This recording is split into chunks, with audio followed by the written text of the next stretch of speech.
Hello friends, welcome back to our YouTube channel Naukri for you. दोस्तों, आज हम लोग देखने वाले हैं 70 बीपीएससी प्रीलिम्स के लिए 90 डेज प्लानर के बिहार स्पेशल सीरीज को। आज हम लोग D1 देखने वाले हैं, जो कि है प्राचीन बिहार का इतिहास। दोस्तों, अगर आप हमारे चैनल पर नए हैं तो प्लीज़ हमारे चैनल को सब्सक्राइब करेंगे। अगर आपको हमारी वीडियोज़ पसंद आती हैं या आपको हेल्पफुल लगती है तो हमारी वीडियोज़ पर लाइक और कमेंट करना मत भूलिएगा। इसे अपने दोस्तों के साथ भी जरूर शेयर कीजिएगा। तो शुरू करते हैं, चलिए आज के इस वीडियो को। तो चलिए शुरू करते हैं।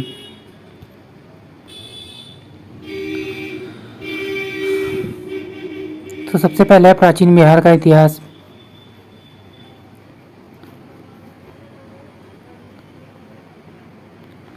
तो सबसे पहला क्वेश्चन देख लेते हैं।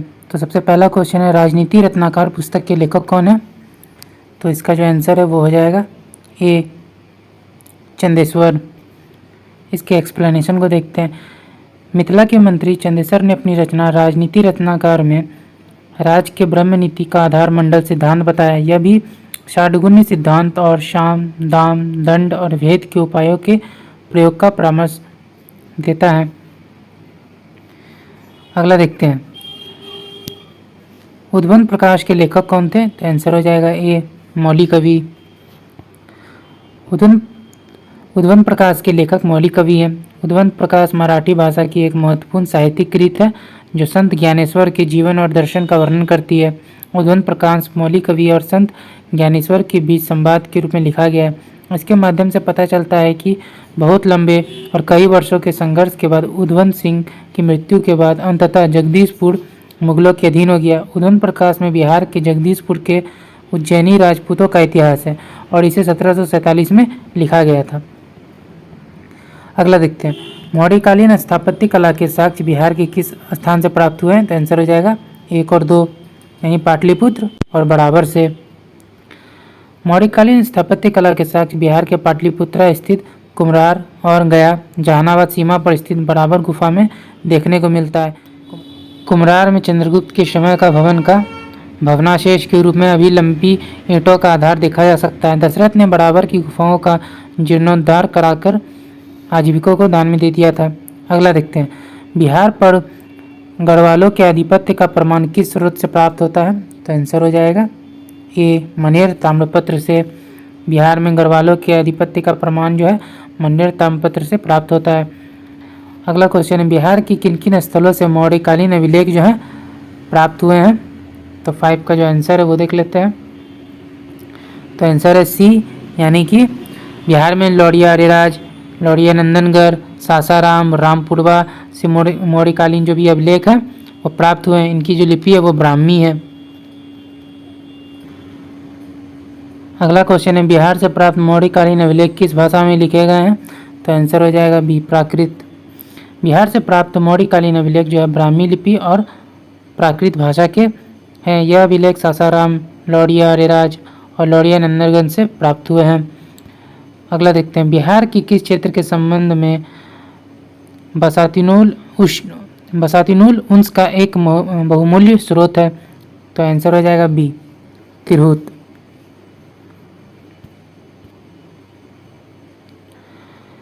प्रमुख ऐतिहासिक ग्रंथ बसातीनुल उंस जो इख्तिशान देहलवी द्वारा रचित है, इसमें सुल्तान फिरोज शाह तुगलक के तिरहुत आक्रमण का वृत्तांत दिया गया।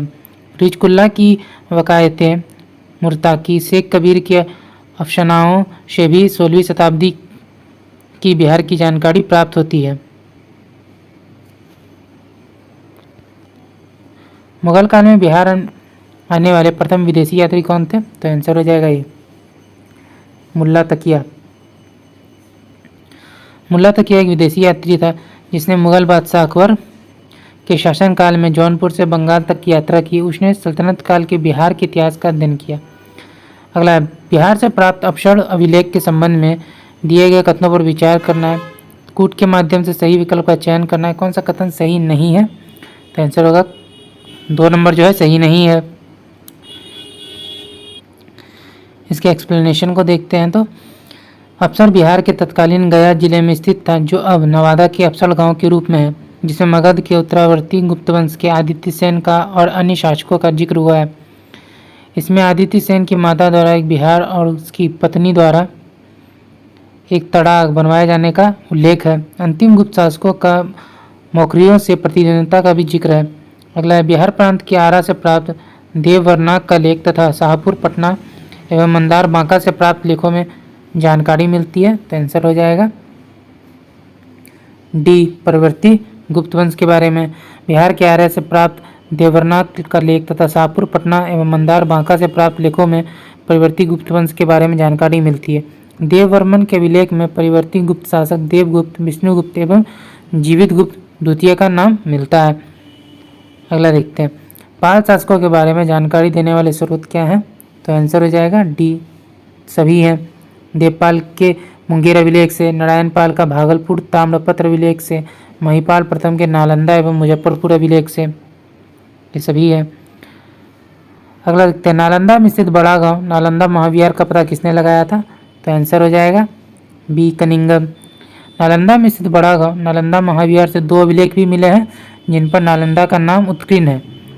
बिहार शरीफ में कुमारगुप्त प्रथम और स्कंदगुप्त का प्रसिद्ध स्तंभ भी प्राप्त हुआ है। इन सब का पता कनिंगम ने लगाया था। बौद्ध गया मंदिर की खोज भी कनिंगम ने की थी। अगला देखते हैं, अगला क्वेश्चन है, पुरातत्ववेत्ता कनिंगम ने बिहार में किन प्राचीन धरोहरों या स्रोतों की खोज की? तो आंसर हो जाएगा सभी। बौद्ध गया मंदिर, केसरिया स्तूप, चंपारण, लौरिया अरेराज का अशोक स्तंभ, बशाड़ के अवशेषों के आधार पर वैशाली के प्राचीन स्तंभ। अलेक्जेंडर कनिंगम को एक ब्रिटिश सेनाधिकारी के रूप में तैनात किया गया था। उन्हें रॉयल इंजीनियर्स का कर्नल नियुक्त किया गया। उन्हें भारतीय पुरातत्व के जनक के रूप में जाना जाता है। पुरातत्ववेत्ता कनिंगम ने बिहार में कई प्राचीन स्मारकों, अभिलेखों आदि को उजागर किया, जो इस प्रकार हैं: बौद्ध गया मंदिर, केसरिया स्तूप, चंपारण, लौरिया अरेराज का अशोक स्तंभ तथा बशाड़ के अवशेषों के आधार पर वैशाली के प्राचीन स्थल। अच्छा, अगला क्वेश्चन देखते हैं। निम्न कथनों पर विचार कीजिए व कूट के माध्यम से सही विकल्पों का चयन करना है। तो उपरोक्त में से कौन सा कथन जो है सही है पूछा गया है। तो 14 का जो आंसर है वो हो जाएगा सी। दोनों कथन जो है वो सही है। बिहार के लिए सर्वाधिक प्राचीन साहित्यिक स्रोत जो है अथर्ववेद है। बिहार में स्थित महाजनपदों की जो जानकारी है बौद्ध ग्रंथ अंगुत्तर निकाय से मिलती है। बौद्ध साहित्य विनय पिटक एवं दीर्घ निकाय से मगध के राजतंत्र एवं वैशाली के गणतंत्रों के बारे में तथा मौर्योत्तर बिहार के बारे में जानकारी मिलती है। अगला देखते हैं, नालंदा के सराय टीला में उत्खनन से प्राप्त हुआ है पाल काल का बौद्ध विहार। सी, नालंदा के सराय टीला में उत्खनन से पालकालीन बौद्ध विहार व अवशेष मिले हैं। अगला देखते हैं, शांत रक्षित एवं अतीश दीपांकर प्रसिद्ध बौद्ध विद्वान थे जो तिब्बत की यात्रा पर गए। ये किस काल के विद्वान थे? तो आंसर हो जाएगा डी, पाल काल के समय। तिब्बत से पालों के घनिष्ठ संबंध थे। बौद्ध विद्वानों में शांत रक्षित एवं अतीश दीपांकर इस काल में तिब्बत गए। शांत रक्षित ने योगाचार, स्वतांत्रिक माध्यमिक दर्शन का प्रवर्तन किया, जिससे नागार्जुन के माध्यमिक संप्रदाय, अशंग के योगाचार संप्रदाय तथा धर्मकृति के सिद्धांतों का एकीकरण किया। उन्होंने तिब्बत में बौद्ध धर्म तथा सर्वसिद्धवादीन परंपरा का शुभारंभ किया। मध्य कालांकर इनकी रचना कही जाती है। अतीश दीपांकर तिब्बत के राजा के अनुरोध पर तिब्बत गए और उन्होंने तिब्बत से बौद्ध भिक्षुओं को चीन, जापान, मलेशिया, थाईलैंड से लेकर अफगानिस्तान तक भेजकर बौद्ध धर्म का प्रचार प्रसार किया। बिहार से प्राप्त पहला द्विभाषाई अभिलेख किस मध्यकालीन शासक से संबंधित है? तो आंसर हो जाएगा बी, शेरशाह। सियार उल मुताकरीन की रचना किसने की थी? तो गुलाम हुसैन तबतबाई।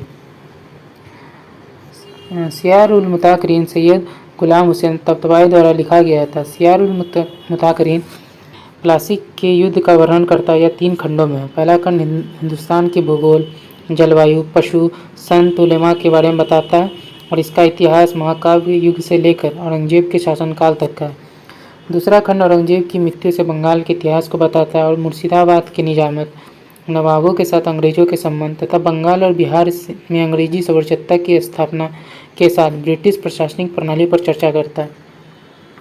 तीसरा खंड हैदराबाद के निजाम का इतिहास, मैसूर के हैदर अली, अवध के नवाब वजीर सम्राट अहमद शाह अब्दाली के आक्रमणों और मराठा के साथ उनके युद्धों का विवरण करता है। प्लासी का युद्ध बंगाल के नवाब और फ्रांसीसी सहयोगियों पर ब्रिटिश ईस्ट इंडिया कंपनी की जीत थी। अगला देखते हैं, मध्यकालीन बिहार से संबंधित इन स्रोतों को उनके रचनाकार से सही सुमेलित करना है। तो इसका जो हमारा आंसर है वो हो जाएगा बी, रियाज उस सलातीन, गुलाम हुसैन सलीम, तारीख़ शेर शाही और बाशावर्नी, बयाते मुस्तकी, रिजुकुल्ला, अफसानाए शाह, शेख कबीर, बसातिनुल इख्तिशाम देलवी। आधुनिक बिहार के अध्ययन के लिए स्रोत क्या है, तो कौन सा विकल्प सही है इसमें, तो उपयुक्त जो है सभी विकल्प सही हैं।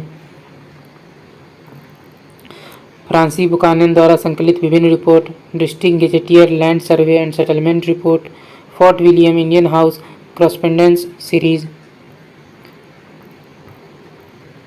निम्न कथनों पर विचार करें और कूट के प्रयोग से सही विकल्प का चयन करना है। इसमें कौन सा कथन सही है पूछा गया, तो आंसर हो जाएगा ए जो है सही है। मुल्ला बहमानी के यात्रा वृत्तांत से आधुनिक बिहार के बारे में जानकारी मिलती है। मुल्ला बहमानी के यात्रा वृत्तांत से आधुनिक बिहार के बारे में जानकारी मिलती है। कौटिल्य के अर्थशास्त्र में राजनीतिक नीतियों के पहलू पर प्रकाश डाला गया है। अवसर से एक मंदिर का भगवानावशेष प्राप्त हुआ है। इसके दीवारों पर रामायण के कथा दृश्य अंकित हैं। स्पष्ट है केवल एक ही है वो सही है। बिहार में ताम्रप्रस्तर युग के परिवर्ती चरण के अवशेष कहाँ से प्राप्त हुए हैं, तो इसका जो आंसर है वो हो जाएगा सभी जगहों से, चिरान, सोनपुर एवं मनेर और चेचर से। बिहार में नवप्रस्तर युग के साक्ष्यों से जुड़े कथनों पर विचार करें और कूट के माध्यम से सही विकल्प का चयन करना है। कौन सा कथन सही है, तो दोनों कथन जो है इसमें सही है। नवप्रस्तर युग के अवशेष बिहार में चिरान, चेचर और सेनुआर से प्राप्त हुए हैं। इन स्थानों से न केवल पत्थर के औजार बल्कि भट्टी से बने औजार भी प्राप्त हुए हैं। नवप्रस्तर युग के अवशेष मैदानी क्षेत्रों में स्थित जगहों से प्राप्त हुए हैं। इनमें चिरान, सारण, चेचर अथवा श्वेतपुर, वैशाली, सेनुआर, रोहतास, मनेर, पटना प्रमुख केंद्र है। यहाँ से न केवल पत्थर के बने बल्कि हड्डी से बने औजार और हथियार भी प्राप्त हुए हैं। अतः दोनों कथन सही हैं। निम्न कथनों पर विचार करना है, कूट के माध्यम से सही विकल्प का चयन करना है। कौन सा कथन सही है, तो इसमें सिर्फ पहला जो है कथन वो सही है। प्राचीन प्रस्तर युग के अवशेष मुंगेर और नालंदा जिले से मिले हैं। प्राचीन प्रस्तर युग में पत्थर के टुकड़ों का उपयोग हथियारों के रूप में किया जाता था। यह बड़े और खुरदरे पत्थर के बने होते थे। इनका उपयोग जानवरों के शिकार करने के लिए होता था। उस समय का आदि मानव का भोजन कंदमूल और पशुओं का मांस था। इस काल से जुड़े हथियारों में पत्थर के चाकू, कुल्हाड़ियों के फल और खुरपी आदि शामिल हैं। इनके अवशेष मुंगेर और नालंदा जिले तथा अविभाजित बिहार के अनेक स्थानों से प्राप्त हुए हैं। निम्न कथनों पर विचार करना है और कूट की सहायता से सही विकल्प का चयन करना है। तो कौन सा कथन सही है, तो आंसर हो जाएगा 2 और 3 जो है सही है। के देव और डॉक्टर अल्तेकर ने 1951 ईस्वी में कुम्हरार का उत्खनन करवाया। राज्य यानी बिहार पुरातत्व निदेशालय की स्थापना 1962 ईस्वी में की गई। अगला देखते हैं, इसका एक्सप्लेनेशन देख लेते हैं। स्वतंत्रता के बाद 1949 ईस्वी में पटना विश्वविद्यालय में प्राचीन भारतीय इतिहास एवं पुरातत्व विभाग की स्थापना की गई, जिसके बाद बिहार के पुरातात्विक स्थलों की खोज में गति आई। के देव एवं डॉक्टर अल्तेकर ने 1950 ईस्वी में वैशाली में और 1951 ईस्वी में कुम्हरार का उत्खनन करवाया। 1962 ईस्वी में राज्य पुरातत्व निदेशालय की स्थापना की गई। स्पष्ट है कि कथन 1 जो है असत्य है। प्रसिद्ध चीनी यात्रियों का बिहार का आगमन का कालानुसार क्रम क्या है, तो आंसर हो जाएगा सी, फाहियान, हेनसांग और इत्सिंग। अगला देखते हैं। फाहियान एक चीनी बौद्ध भिक्षु था जो चंद्रगुप्त द्वितीय के शासनकाल में बिहार आया था। इसकी ईस्वी थी 405 से 411। हेनसांग लगभग चीनी यात्री था जो बौद्ध दर्शन की शिक्षा प्राप्त करने हेतु हर्षवर्धन के शासनकाल के दौरान भारत भ्रमण करने आया। इस दौरान इसने नालंदा विश्वविद्यालय में शिक्षा ग्रहण की। तो हेनसांग का जो कार्यकाल था वो 630 से 642 था और ये भारत भ्रमण करने आया था 606 से 647 ईस्वी तक। अगला देखते हैं। इत्सिंग एक चीनी यात्री था जो बौद्ध शिक्षा के लिए भारत आया था, जिसने गुप्त शासकों के बारे में जानकारी थी। इसका काल था 671 से 685 ईस्वी। शांगयुन भी चीन से भारत भ्रमण पर आया था। इसका भ्रमण काल 515 से 520 ईस्वी तक था। इसने पश्चिमी भारत की जानकारी दी।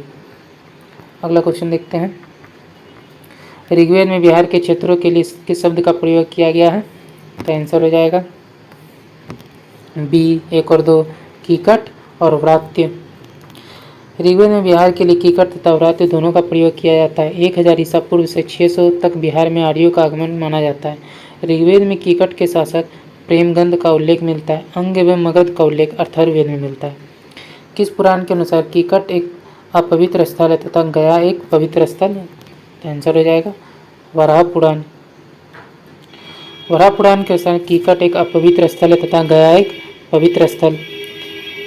सतपथ ब्राह्मण से बिहार से जुड़ी जानकारियाँ प्राप्त होती हैं।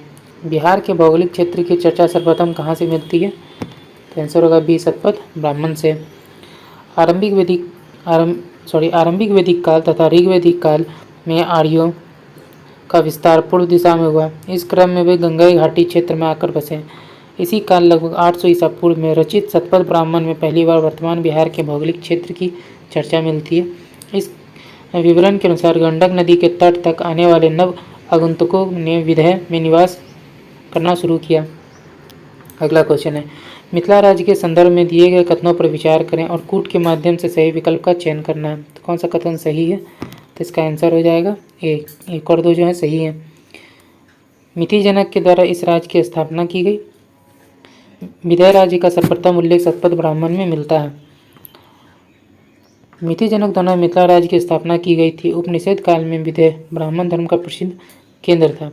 सिरध्वज जनक इस वंश के 25वें राजा थे, जिनकी पुत्री सीता का विवाह राम से हुआ था। विदेह राज्य का अंतिम शासक करल जनक थे। विदेह राज्य का सर्वप्रथम उल्लेख सतपथ ब्राह्मण में मिलता है। नंद वंश के संस्थापक महापद्म नंद ने विदेह राज्य को मगध में मिलाया था, अतः कथन 3 जो है सही नहीं। वैशाली राजवंश की स्थापना किसने की थी? तो इसका जो हमारा आंसर है वो हो जाएगा सी नमंदिष्ट ने। नमंदिष्ट ने वैशाली राजवंश की स्थापना की। वैशाली शहर की स्थापना विशाल ने की थी। वैशाली राजवंश का अंतिम शासक सुमति था। अंग महाजनपद वर्तमान बिहार के किस जिले में पड़ता है? तो आंसर हो जाएगा डी भागलपुर। अंग क्षेत्र वर्तमान बिहार के भागलपुर और बांका जिलों में विस्तृत था। अंग की राजधानी प्रारंभ में मालिनी थी, जिसका नाम बाद में चंपा या चंपावती रख दिया गया। अंगराज के संदर्भ में दिए गए कथनों पर विचार करें और कूट के प्रयोग से सही विकल्प का चयन करना। कौन सा कथन सही है? तो आंसर हो जाएगा बी 1 और 3 जो है सही है। अंगराज का पहला आर्य राजा तितुक्षी था। अंग के राजा तदिवाहन की पुत्री चंदना और महावीर के जैन धर्म को स्वीकार करने वाली प्रथम महिला थी। महाभारत तथा पुराणों में चंपा के प्राचीन नाम मालिनी का उल्लेख मिलता है। दीर्घ निकाय के अनुसार इस नगर के निर्माण की योजना विख्यात वास्तुकार महागोविंद ने प्रस्तुत की थी। प्राचीन काल में चंपा नगरी अपने वैभव और व्यापार के लिए विख्यात थी। हेनसांग ने इस स्थान चंपा को चेनम्पा कहा है। तितुक्षी अंग का पहला आर्य राजा था। यहाँ कुल 25 राजा हुए। अंग के 3 अंतिम राजाओं में प्रथम तदिवाहन थे, जिनकी पुत्री चंदना महावीर के जैन धर्म को स्वीकार करने वाली प्रथम महिला थी। निम्न कथनों पर विचार करें और कूट के माध्यम से सही विकल्प का चयन करना है। कौन सा कथन गलत पूछा गया है? तो इसमें ना ही एक गलत है ना ही दो, दोनों जो है सही है। बुद्ध काल में गंगा घाटी में लगभग 10 गणराज्य थे। इसमें अलकप के बुली, वैशाली के लिच्छवी और मिथिला के विदेह बिहार क्षेत्र में थे। अलकप का बुली गणराज्य आधुनिक बिहार राज्य के शाहाबाद व भोजपुर क्षेत्र में और भोजपुर क्षेत्र और मुजफ्फर जिले के बीच स्थित था। बिहार राज्य के शाहाबाद, भोजपुर और मुजफ्फरपुर जिलों के बीच स्थित था। बुली लोग बौद्ध धर्म के अनुयायी थे। महापरिनिर्वाण सूत्र के अनुसार बुद्ध की मृत्यु के पश्चात बुलियों ने अवशेष का एक भाग प्राप्त किया तथा उस पर स्तूप का निर्माण करवाया था। अगला क्वेश्चन देखते हैं। निम्न में से कौन सा गणराज्य वज्जी संघ में सम्मिलित नहीं था? तो इसका आंसर हो जाएगा डी मल्ल। बौद्ध तथा जैन साहित्यों में वज्जी संघ का उल्लेख मिलता है। इसमें निम्नलिखित सदस्य शामिल थे: वज्जी, लिच्छवी, गैत्रिक, विदेह, उग्र, भाग, कुरु, इक्ष्वाकु। वज्जी संघ की राजधानी जो थी वो वैशाली थी। मल्ल प्राचीन भारत के 16 महाजनपदों में से एक थे। इसका उल्लेख अंगुत्तर निकाय में आया है। उल्लेखनीय है कि गौतम बुद्ध ने अपनी मृत्यु के लिए मल्ल महाजनपद को ही चुना। अगला क्वेश्चन, वज्जी संघ के संदर्भ में दिए गए कथनों पर विचार करें व कूट के माध्यम से सही विकल्प का चयन करना है। तो इसका आंसर हो जाएगा बी, 2, 3, 4 जो सही है। आम्रपाली वैशाली की नगरवधु के रूप में प्रसिद्ध थी। वज्जी संघ का सबसे शक्तिशाली गणराज्य लिच्छवी था। वज्जी संघ के संविधान प्रशासन का स्वरूप संगठनात्मक था। अगला देखते हैं, अवंती मगध संघर्ष को किस शासक ने पूरी तरह समाप्त कर दिया था? तो आंसर हो जाएगा सी, शिशुनाग ने। शिशुनाग वंश के संस्थापक शिशुनाग ने अवंती पर कब्जा कर मगध अवंती संघर्ष को समाप्त कर दिया। इसने वत्स और कौशल को भी मगध में मिला लिया। शिशुनाग का उत्तराधिकारी कालाशोक था। मकली घोषाल जो कि आजीविक संप्रदाय के संस्थापक थे, उनकी मृत्यु किन दो राज्यों के संघर्ष के दौरान हो गई थी? तो आंसर हो जाएगा ए, मगध और लिच्छवी। मकली घोषाल की मृत्यु मगध लिच्छवी साम्राज्य के संघर्ष के मध्य हो गई। अजातशत्रु ने लिच्छवी राज्य पर आक्रमण कर दिया था। इसी दौरान उसने शिलाकंटक तथा रत्नमूसल यंत्र का उपयोग किया था। अजातशत्रु के संबंध में निम्न कथनों पर कौन सा कथन सत्य नहीं है? तो सही विकल्प का चयन करना है। तो आंसर हो जाएगा सी, 1, 2, 3 जो है सही नहीं है। अजातशत्रु ने बिंबिसार की हत्या करके मगध का साम्राज्य पाया और अपने पुत्र उदयन द्वारा मारा गया। बिंबिसार की मृत्यु के बाद इसने प्रसेनजीत को हराया और उसकी पुत्री वजीरा से विवाह किया। अजातशत्रु ने अपनी मंत्री वर्षकार की सहायता से वज्जी संघ को मगध में मिला लिया। स्पष्ट है कि सभी कथन जो है सही है।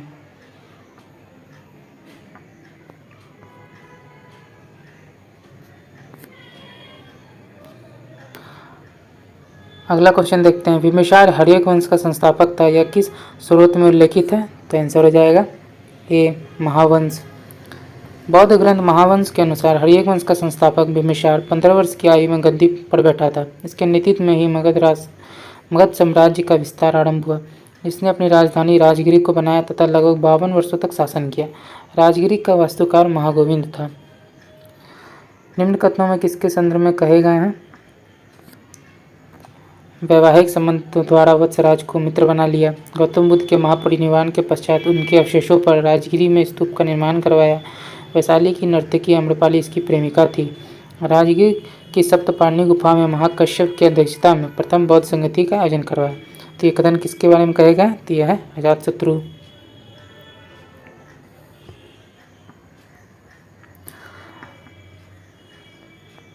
लिच्छवियों को पराजित करने के बाद अजातशत्रु ने मल्ल संघ पर आक्रमण कर उसे अपने साम्राज्य में मिला लिया। वैवाहिक संबंध के द्वारा अजातशत्रु ने वत्सराज को अपना मित्र बना लिया था। अजातशत्रु ने अपने शासन के प्रथम 10 वर्षों में गौतम बुद्ध के महापरिनिर्वाण के पश्चात उनके अवशेषों पर राजगीर में स्तूप का निर्माण करवाया। अजातशत्रु से वैशाली की नगरवधु आम्रपाली प्रेम करती थी। इसके शासनकाल में ही राजगिरी की सप्तपर्णी गुफा में महाकश्यप की अध्यक्षता में प्रथम बौद्ध संगति का आयोजन किया गया। अजातशत्रु के पुत्र उदयन ने उसकी हत्या कर दी। अगला देखते हैं, उदयन के संदर्भ में दिए गए कथनों पर विचार करना है और कूट के प्रयोग से सही विकल्प का चयन करना है। तो 42 का जो हमारा आंसर है, कौन सा कथन सही नहीं है? तो आंसर हो जाएगा 1 और 3 जो है सही नहीं है।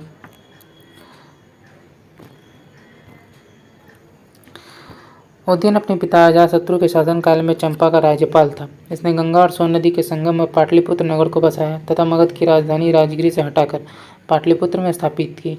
उदयन जैन धर्म का अनुयायी था। उसने पाटलिपुत्र के मध्य एक जैन चैत्यगृह का निर्माण करवाया। अवंती के राजा पालक ने उदयन की हत्या कर दी। काशी के अमात्य शिशुनाग ने हर्यक वंश के अंतिम शासक नागदशक की हत्या कर शिशुनाग वंश की स्थापना की। नंदवंश के संदर्भ में दिए गए कथनों पर विचार करें। कौन सा कथन जो है इसमें सही है पूछा गया है? तो आंसर हो जाएगा 1 और 2 दोनों सही है। शिशुनाग वंश के अंतिम शासक नंदीवर्धन को मारकर महापद्म नंद ने मगध में नंदवंश स्थापित किया। महापद्म नंद को कली का अंश, दूसरे परशुराम और एक राट कहा गया है। महापद्म नंद ने शिशुनाग वंश का अंत कर मगध साम्राज्य पर अधिकार किया। शिशुनाग वंश के अंतिम शासक नंदीवर्धन का वध महापद्म नंद ने किया। नंदवंश के समय मगध की शक्ति चरमोत्कर्ष पर पहुंची। इस वंश के अधीन नंद एवं उसके 8 पुत्रों ने शासन किया। इस वंश का सर्वश्रेष्ठ शासक महापद्म नंद एवं धनानंद थे। महापद्म नंद को कली का अंश, सर्वछत्रांतक, दूसरे परशुराम का अवतार, भार्गव, एकराट का उपाधि दिया गया है। अगला क्वेश्चन देखते हैं। विंध्य पर्वत के दक्षिण में विजय का पताका फहराने वाले मगध का प्रथम शासक कौन थे? तो इसका आंसर हो जाएगा बी, महापद्म नंद। इसके एक्सप्लेनेशन को देखते हैं। इसका एक्सप्लेनेशन है, भारतीय इतिहास में पहली बार महापद्म नंद ने मगध जैसे एक विशाल साम्राज्य की स्थापना की, जिसकी सीमाएं गंगा घाटी के मैदानों का अतिक्रमण कर गई। विंध्य पर्वत के दक्षिण में विजय पताका फहराने वाले मगध का शासक महापद्म नंद ही हुआ। महापद्म नंद ने उड़ीसा को जीता तथा वहां नहरें बनवाई। अगला है महाजनपदों और उनकी राजधानियों का सुमेल करना है। तो 45 का जो हमारा आंसर है वो हो जाएगा बी। बौद्ध काल में 16 महाजनपदों का विवरण मिलता है। बौद्ध ग्रंथ अंगुत्तर निकाय और जैन साहित्य भगवती सूत्र से मिलता है। महाजनपद उनका विवरण देखते हैं। मगध, पहला है मगध, राजगीर जो इसकी राजधानी थी, काशी, वाराणसी, कौशल, श्रावस्ती, अंग, चंपा, वज्जी, वैशाली, मल्ल, कुशीनगर, चेदी, सुक्तिमती, वत्स, कौशाम्बी, कुरु, इंद्रप्रस्थ, पांचाल, ऐचत्र, मत्स्य, विराटनगर, शूरसेन, मथुरा, अस्मक, पाटन, अवंती, उज्जैन या महेशमती, गंधार, तक्षशिला, कंबोज, हाटक, ये इनकी राजधानियां हैं। अगला देखते हैं, निम्न में से कौन सत्य है? तो आंसर हो जाएगा डी। जैन ग्रंथ व मुद्रा अक्षर के अनुसार मौर्य शूद्र थे, ये सत्य है। प्रथम बौद्ध संगीति का आयोजन अजातशत्रु के काल में राजगीर में संपन्न हुआ। इसकी स्थापना महाकश्यप ने की थी। कालाशोक के शासनकाल में द्वितीय बौद्ध संगीति वैशाली में आयोजित हुई तथा इसकी अध्यक्षता सवाकमी ने की थी। कालाशोक ने अपनी राजधानी वैशाली से पटना स्थानांतरित कर लिया था। महावंश के अनुसार मौर्य क्षत्रिय थे तथा जैन परंपरा के अनुसार यह मुद्रा राक्षस के अनुसार शूद्र थे। अगला देखते हैं। अगला क्वेश्चन है, राजतरंगिणी के अनुसार अशोक किस धर्म का उपासक था? तो इसका जो आंसर है वो हो जाएगा ए, शैव। कल्हण द्वारा लिखित राजतरंगिणी के अनुसार अशोक जो है शैव धर्म का अनुयायी था। सिन्हली ग्रंथों के अनुसार अशोक ने अपने 99 भाइयों की हत्या कर गद्दी प्राप्त की थी। राज्याभिषेक से पूर्व अशोक उज्जैन का प्रशासक था। अगला क्वेश्चन, कलिंग युद्ध से संबंधित दिए गए कथनों पर विचार करना है और कूट के माध्यम से सही विकल्प का चयन करना है। तो कौन सा कथन इसमें सही नहीं है बोला गया है? तो आंसर हो जाएगा 2 और 3 जो है सही नहीं है। इसके एक्सप्लेनेशन को देखते हैं। अशोक ने अपने राज्याभिषेक के 8वें वर्ष 261 ईसा पूर्व में कलिंग पर आक्रमण कर दिया था। इस समय कलिंग पर नंदराज नाम के राजा का शासन था। अशोक के 13वें शिलालेख में कलिंग युद्ध का विवरण मिलता है। हाथी गुम्फा अभिलेख में कलिंग युद्ध का कोई उल्लेख नहीं है। हाथी गुम्फा अभिलेख खारवेल का अभिलेख है। निम्न में से कौन सा कथन सत्य है? तो आंसर हो जाएगा केवल एक जो है वो सत्य है। खरोष्टी लिपि दाएं से बाएं की ओर लिखी जाती है। 1750 ईस्वी में पदरेटी पेंथलर ने अशोक के अभिलेख की खोज की। 1837 ईस्वी में जेम्स प्रिंसिपल ने पहली बार अशोक के शिलालेख को पढ़ा। पाकिस्तान से खरोष्टी, अफगानिस्तान से ग्रीक तथा अरमाइक एवं भारतीय क्षेत्र से ब्राह्मी लिपि के अभिलेख मिले हैं। अगला क्वेश्चन है, बिंदुसार के संबंध में दिए गए कथनों पर विचार करें व कूट की सहायता से सही विकल्प का चयन करना है। कौन सा कथन सत्य है? तो आंसर हो जाएगा सी। तीनों कथन जो है सही है। तारानाथ ने बिंदुसार को 16 राज्यों का विजेता बताया है। जैन ग्रंथों में बिंदुसार को सिंहासन के नाम से संबोधित किया गया है। अशोकावधान के अनुसार बिंदुसार के काल में तक्षशिला के विद्रोह को दबाने के लिए अशोक को भेजा गया था। तारानाथ एक तिब्बती विद्वान था। इसकी रचना कंग्यूर या तंग्यूर है। तारानाथ ने बिंदुसार को 16 राज्यों का विजेता लिखा। जैन ग्रंथों में बिंदुसार को सिंहासन के नाम से तथा पुराणों में भद्रसार के नाम से जाना जाता है। अशोकावधान के अनुसार बिंदुसार के काल में तक्षशिला के विद्रोह को दबाने के लिए पहले सुशीम बाद में अशोक को भेजा गया था। अंततः सभी तीनों कथन जो है सही है। अगला क्वेश्चन, निम्न में से कौन सा गलत है उसको पहचान करना है। तो आंसर हो जाएगा सी। टॉलमी द्वितीय जो मिस्र का शासक था अपने दूत डायनोसियस को अशोक के शासनकाल में भेजा था। ये जो है गलत है। एपियानस ने चंद्रगुप्त मौर्य और सेल्यूकस के बीच हुए युद्ध का वर्णन किया है। विलियम जोन्स ने बताया है कि जस्टिन ने चंद्रगुप्त मौर्य को सेंड्रोकोटस कहा। सेल्यूकस निकेटर का राजदूत मेगास्थनीज चंद्रगुप्त के दरबार में आया था। सीरिया के शासक एंटियोकस प्रथम ने डायमेकस नामक राजदूत तथा मिस्र के शासक टॉलमी द्वितीय फिलोडेल्फस ने डायनोसियस नामक राजदूत बिंदुसार के राज दरबार में भेजा था। अतः विकल्प सी जो है असत्य है।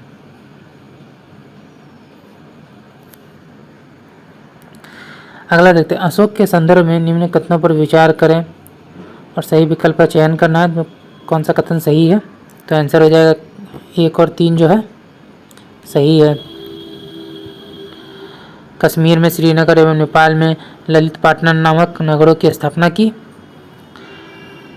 उसके बाद तुषार अशोक के काल में अवंती का गवर्नर था।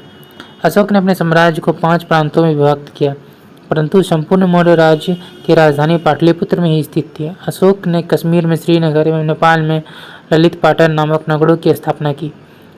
रुद्रदामन के जूनागढ़ अभिलेख के अनुसार उर्जयंत पर्वत पर पुष्यगुप्त द्वारा चंद्रगुप्त मौर्य ने सुदर्शन झील का निर्माण करवाया था, जिसकी मरम्मत अशोक ने तुषाप द्वारा, रुद्रदामन ने सुविशाख द्वारा, स्कंदगुप्त ने चक्रपालित द्वारा कराई थी। तुषाप अशोक के समय अवंती का गवर्नर था।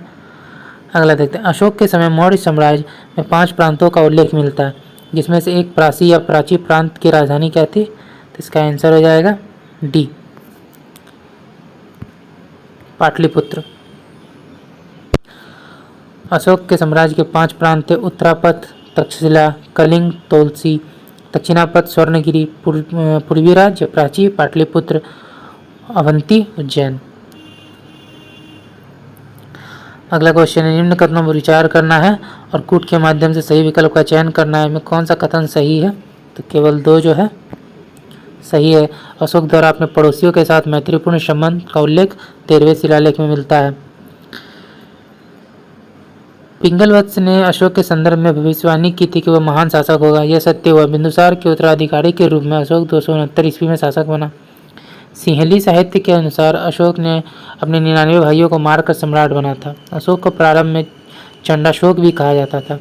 अशोक अपने शासन के 8वें वर्ष कलिंग पर आक्रमण करता है और उसमें हुई रक्तपात को देखकर उसका विचार परिवर्तित हो जाता है। अशोक के कलिंग युद्ध का विवरण 13वें शिलालेख से मिलता है। अशोक द्वारा अपने पड़ोसियों के साथ मैत्रीपूर्ण संबंध का उल्लेख भी 13वें शिलालेख में मिलता है। अतः जो कथन 1 जो है वो सत्य है। अगला क्वेश्चन देखते हैं, निम्न कौन सा कथन सही नहीं है? तो आंसर हो जाएगा डी, हृदय परिवर्तन। कलिंग युद्ध के बाद अशोक ने धम्म नीति को अपनाया एवं विश्व का प्रथम शांति प्रवर्तक बना। अशोक ने अपने धम्म यात्रा के अंतर्गत सर्वप्रथम बौद्ध गया की यात्रा की। अपने शासन के 10वें वर्ष की। अशोक की माता का नाम सुभद्रांगी था।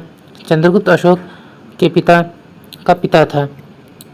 चंद्रगुप्त मौर्य वंश के संस्थापक थे। पाटलिपुत्र में स्थित चंद्रगुप्त का महल मुख्यतः लकड़ी का बना था। अगला क्वेश्चन देखते हैं, चंद्रगुप्त मौर्य के राजप्रसाद के संदर्भ में दिए गए कथनों पर विचार करना है। कौन सा कथन इसमें सही है? तो इसमें पूछा गया है कौन सा कथन सही नहीं है। तो केवल डी जो है यानी कि नंबर 3 जो है वो सही नहीं है। इसका एक्सप्लेनेशन देखते हैं।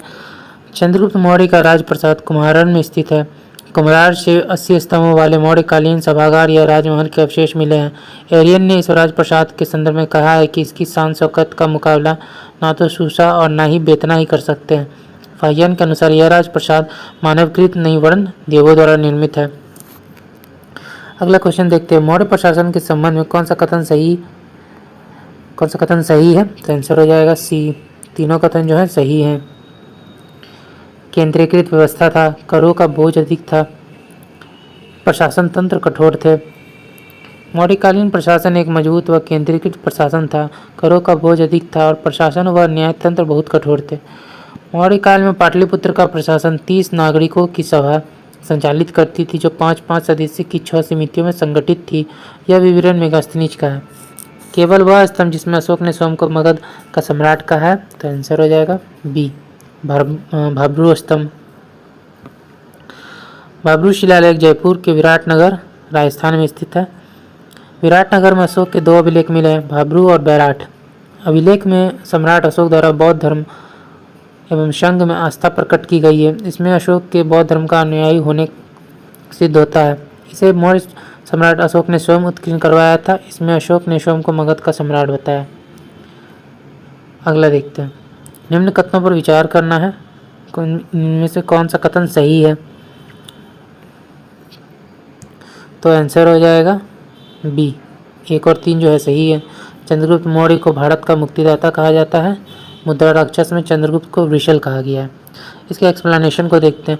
चंद्रगुप्त मौर्य को भारत का मुक्तिदाता कहा जाता है। चंद्रगुप्त मौर्य को मुद्रा राक्षस में वृषल कहा गया है। कुछ विद्वानों के अनुसार वृषल शूद्र को कहा जाता है। चंद्रगुप्त मौर्य जैन धर्म का अनुयायी था। अगला क्वेश्चन देखते हैं, संलेखना क्या है। तो 60 का हमारा जो आंसर है वो हो जाएगा डी। संलेखना क्या है? विधि है, अन्न जल का त्याग कर निवारण को प्राप्त करने की प्रक्रिया है। शासन के अंतिम वर्ष में चंद्रगुप्त मौर्य अपना सिंहासन त्याग कर भद्रबाहु के साथ श्रवणबेलगोला में चंद्रगिरी पर्वत पर तपस्या करने चले गए, जहाँ उन्होंने संलेखना विधि द्वारा अपने प्राण त्याग दिए। अगला देखते हैं, निम्न कथनों में कौन सा कथन सत्य है। तो आंसर हो जाएगा सी, दोनों कथन जो है सही है। शकुटार तथा स्थूलभद्र धनानंद के जैन मतावलंबी आमत्य थे। नंद शासक जैन धर्म को मानते थे। कल्पक एक जैन मंत्री था जो नंदों के दरबार में था।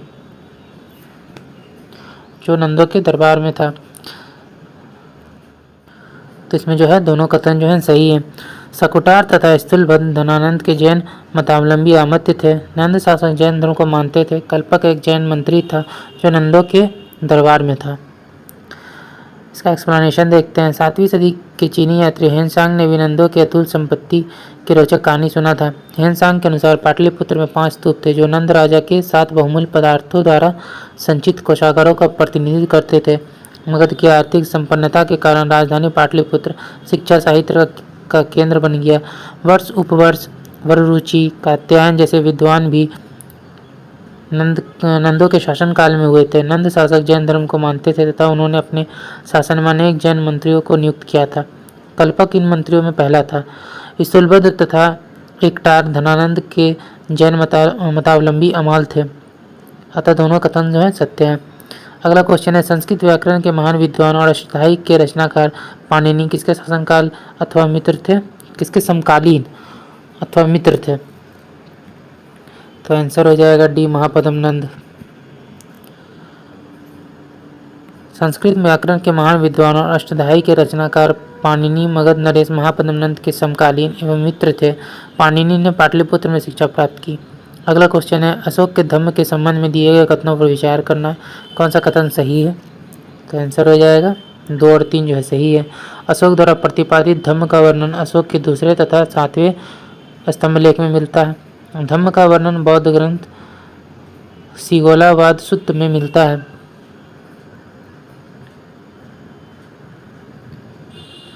इसका एक्सप्लेनेशन देखते हैं। धम्म प्राकृत भाषा का शब्द है तथा संस्कृत भाषा में धर्म का पर्यायवाची है। अशोक द्वारा प्रतिपादित धम्म का वर्णन अशोक के दूसरे तथा 7वें स्तंभ लेख में मिलता है। धम्म का वर्णन बौद्ध ग्रंथ सिगोलावाद सूत्र में ही मिलता है। अतः एक कथन जो एक है गलत है। अशोक ने मनुष्य की नैतिक उन्नति के लिए जिन आदर्शों का प्रतिपादन किया उन्हें धम्म कहा गया। अशोक ने विहार यात्राओं की जगह पर धर्म यात्राओं की शुरुआत की। अगला क्वेश्चन देखते हैं, किस शासक ने गया के समीप नागार्जुनी की पहाड़ी में प्रसिद्ध गोपी गुफा का निर्माण करवाया था। तो आंसर होगा डी, दशरथ। दशरथ ने गया जहानाबाद के समीप नागार्जुनी की पहाड़ी में प्रसिद्ध गोपी गुफा का निर्माण करवाया था। यह अशोक का पौत्र था। अशोक ने गया जहानाबाद सीमा के समीप बराबर की गुफाओं में 4 गुफाओं का निर्माण किया। ये थे सुदामा, विश्व झोपड़ी, चौपार तथा कर्ण। ये सभी गुफाएं दशरथ ने आजीविकों को दी थी। अगला देखते हैं, मौर्यकालीन चामर ग्रहिणी यक्षी की मूर्ति कहाँ से प्राप्त हुई है। तो आंसर हो जाएगा ए, दीदारगंज, पटना से। दीदारगंज यक्षी बहुत प्रारंभिक भारतीय पत्थर की मूर्तियों के बेहतरीन उदाहरणों में से एक है। चामग्राहिनी दीदारगंज यक्षी की जो मूर्ति है वो यह 3री शताब्दी ईस्वी का था, क्योंकि इसमें मौर्यकालीन पॉलिश है। वर्तमान में पटना स्थित बिहार संग्रहालय में से देखा जा सकता है। मौर्य प्रशासन के संबंध में निम्न कथनों पर विचार करें, कौन सा कथन सही है। आंसर हो जाएगा डी, तीनों कथन जो है सही है। अर्थशास्त्र में श्रेष्ठ अधिकारी के रूप में तीर्थ का उल्लेख मिलता है। मौर्य काल में प्रांतों को चक्र कहा जाता था। मौर्य काल में प्रशासन की सबसे छोटी इकाई ग्राम थी।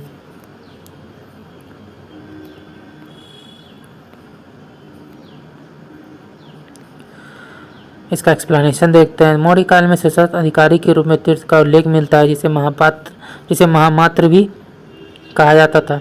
इसकी कुल संख्या 18 थी। अशोक के समय प्रांतों की संख्या 5 थी। प्रांतों को चक्र कहा जाता था। प्रांतों को विषय में विभाजित किया जाता था। प्रशासन की सबसे छोटी इकाई ग्राम थी, जिसका मुखिया कहलाता था। अतः सभी कथन सही। कौटिल्य के अर्थशास्त्र के किस अधिकरण में राज्य के 7 अंगों का विवेचन किया गया है। तो आंसर होगा 2 और 4, यानी कि बी एंड डी। अगला देखते हैं। कौटिल्य के अर्थशास्त्र के छठे अधिकरण ने मंडल सिद्धांत का वर्णन किया है। दूसरे राज्य के साथ व्यवहार के संबंध में आचार्य कौटिल्य ने 2 सिद्धांतों का विवेचन किया। पड़ोसी राज्य के साथ संबंध स्थापित करने के लिए मंडल सिद्धांत और अन्य राज्यों के साथ व्यवहार निश्चित करने के लिए षाड्गुण्य नीति। अगला क्वेश्चन है, बौद्ध धर्म के महायान और हीनयान शाखा के बीच मुख्य मौलिक अंतर क्या है। तो आंसर हो जाएगा डी, बुद्ध की पूजा। बौद्ध धर्म के महायान शाखा के अनुयायी बुद्ध को ईश्वर के रूप में, ईश्वर के समान मानकर उनकी पूजा करते थे, जबकि हीनयान शाखा के अनुयायी बुद्ध को ईश्वर का अवतार न मानकर उन्हें केवल एक महापुरुष मानते थे। सूची 1 को सूची 2 से सम्मिलित करना है। तो इसका जो हमारा आंसर है वो हो जाएगा बी, मगध, अजातशत्रु, वत्स, उदयन, अवंती, चंडप्रद्योत, कौशल, प्रसन्नजीत, ये राज्य और इसके शासक थे।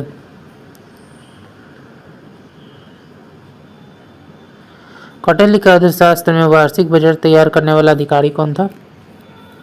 तो ये हमारा आंसर हो जाएगा बी, समाहर्ता। कौटिल्य के अर्थशास्त्र में समाहर्ता नामक अधिकारी का मुख्य कार्य कर वसूलना, आय व्यय का ब्यौरा रखना तथा वार्षिक बजट तैयार करना था। कोषाध्यक्ष सन्निधाता नामक अधिकारी होते थे। अनेकांतवाद या सियादवाद किस धर्म का विशेष लक्षण है। तो आंसर हो जाएगा बी, जैन धर्म का। अनेकांतवाद या सियादवाद अथवा सप्तभंगी जैन धर्म से संबंधित है। यह जैन दर्शन के अंतर्गत किसी वस्तु के गुण को समझने, समझाने और अभिव्यक्त करने का सापेक्षिक सिद्धांत है। अगला क्वेश्चन देखते हैं। गुप्त वंश के किस शासक ने महाराजधिराज की उपाधि धारण की थी। तो आंसर हो जाएगा ए, चंद्रगुप्त प्रथम ने। इसके एक्सप्लेनेशन को देखते हैं। चंद्रगुप्त प्रथम गुप्त वंश का एक प्रतापी राजा था। इसने प्रसिद्ध लिच्छवी कुल की कन्या कुमार देवी से विवाह किया, जिसके बदले उन्हें वैशाली का राज प्राप्त हुआ। अगला क्वेश्चन देखते हैं। निम्न कथनों पर विचार करना है, कौन सा कथन सही है, ये पूछा गया है इसमें। तो आंसर हो जाएगा डी, तीनों कथन सही हैं। चंद्रगुप्त मौर्य की सेना को जस्टिन डाकुओं का गिरोह कहा। कण्व वंश की स्थापना वासुदेव ने की। सातवाहनों को दक्षिणापथ का अधिस्वामी भी कहा जाता था। जस्टिन ने चंद्रगुप्त मौर्य की सेना को डाकुओं का गिरोह कहा था। चंद्रगुप्त मौर्य को ग्रीक स्रोतों में सेंड्रोकोटस कहा गया। वासुदेव ने शुंग वंश के अंतिम शासक देवभूति की हत्या कर कण्व वंश की स्थापना की। वायु पुराण के अनुसार अंतिम कण्ववंशी शासक सुशर्मा की हत्या कर सिमुक ने आंध्र सातवाहन वंश की स्थापना की। सातवाहन वंश के शासकों को दक्षिणापथ का स्वामी भी कहा जाता था। सातकर्णी प्रथम को नानाघाट शिलालेख में दक्षिणापथ का अधिस्वामी कहा गया है। सातवाहन वंश की राजकीय भाषा प्राकृत तथा लिपि ब्राह्मी थी। अगला क्वेश्चन है। हर्षवर्धन के किस अभिलेख में धार्मिक संस्थाओं को दिए गए भूमि अनुदान का उल्लेख मिलता है। तो इसका आंसर होगा डी, बांसखेड़ा तथा गया। हर्षवर्धन के गया तथा बांसखेड़ा अभिलेख में धार्मिक संस्थाओं को भूमि अनुदान दिए जाने का उल्लेख है। हर्षवर्धन का संबंध पुष्यभूति वंश से था। हर्षवर्धन के शासनकाल में चीनी यात्री हेनसांग ने भारत की यात्रा की थी। अगला क्वेश्चन है। निम्न कथनों पर विचार करना है, कूट के माध्यम से सही विकल्प का चयन करना है। कौन सा कथन सही है। तो केवल एक जो है सही है।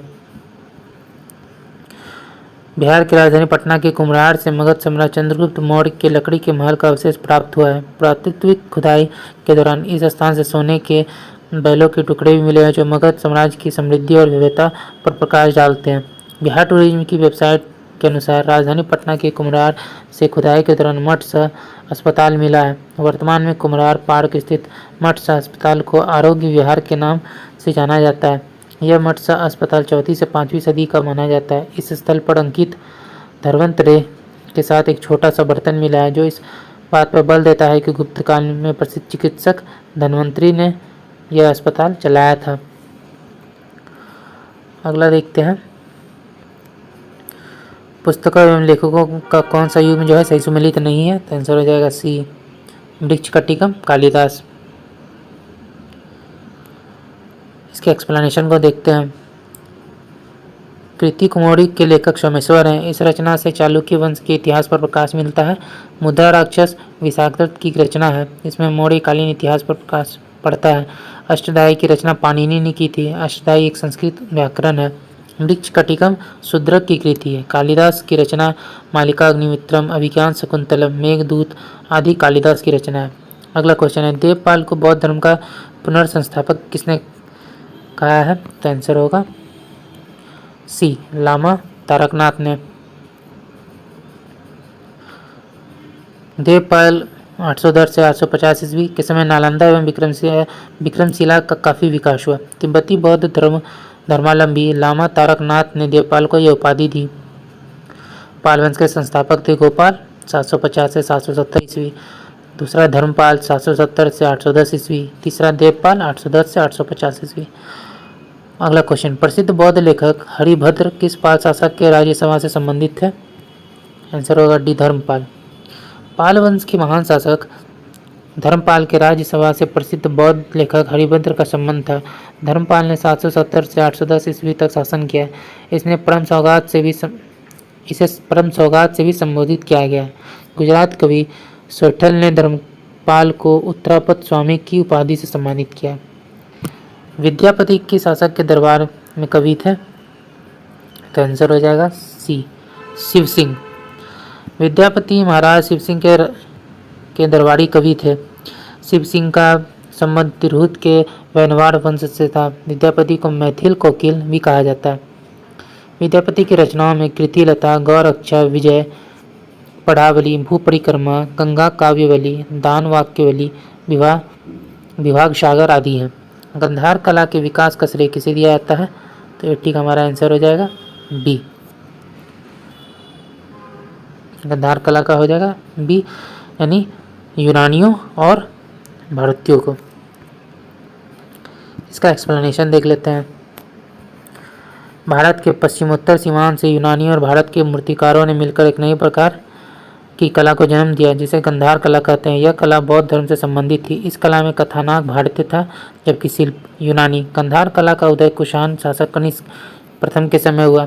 तक्षशिला, कपिशा, पुष्कर कलावती, बामियान आदि इसके प्रमुख केंद्र थे।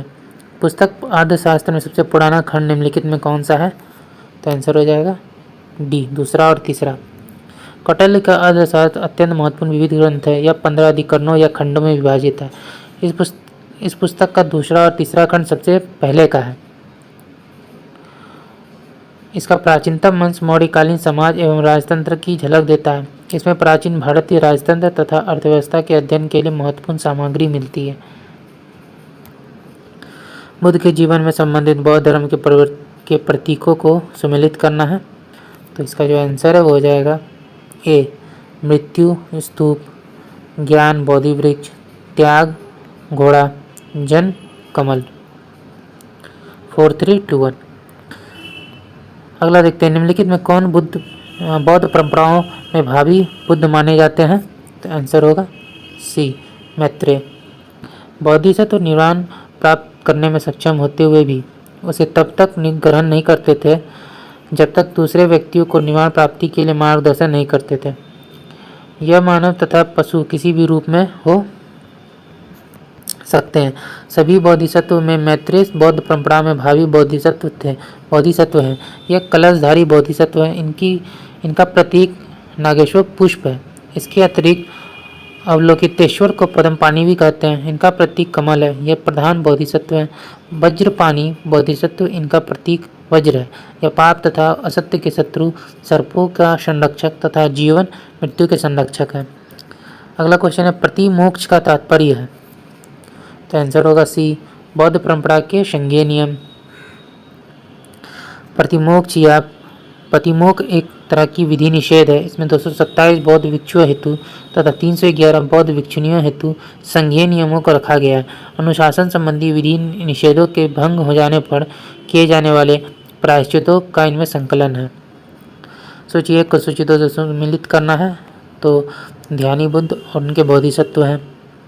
तो 85 का जो हमारा आंसर है वो हो जाएगा बी।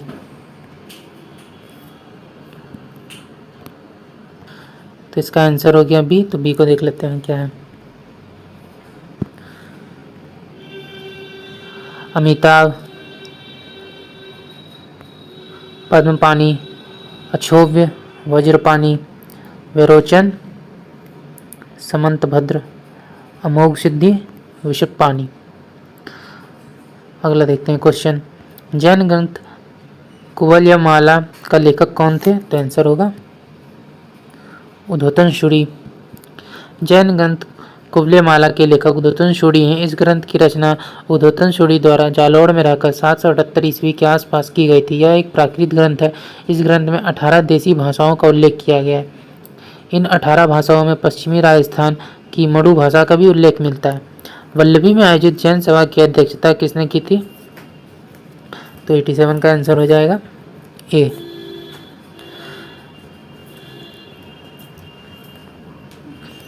क्षमा श्रवण। इसका एक्सप्लेनेशन देखते हैं। द्वितीय जैन का आयोजन 513 से 526 ईस्वी में वल्लभी गुजरात में हुई, जिसकी अध्यक्षता क्षमा श्रवण ने की है।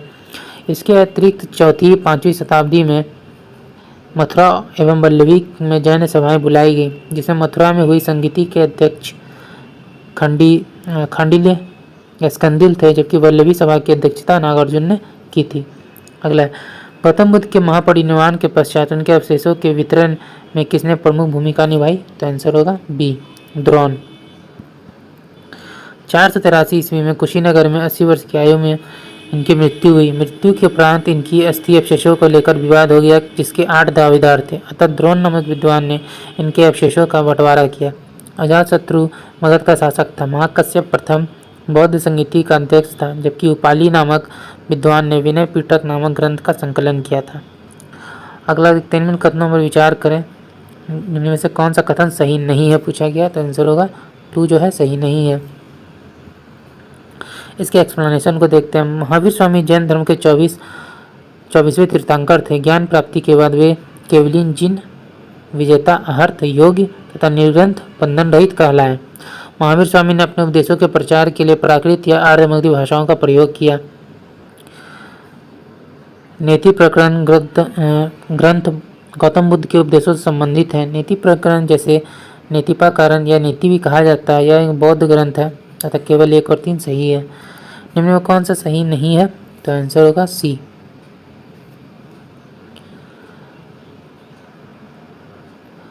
यज्ञपीठ शिल्प का संबंध जो है बौद्ध धर्म से है।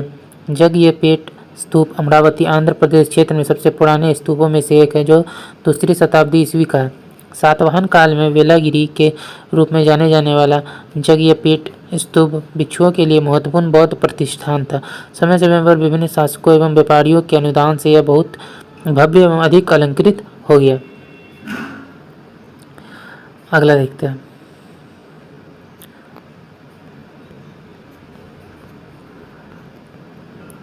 कल्पसूत्र नामक जैन ग्रंथों में तीर्थंकरों का जीवन चरित्र वर्णन है। पार्श्वनाथ और महावीर आदि।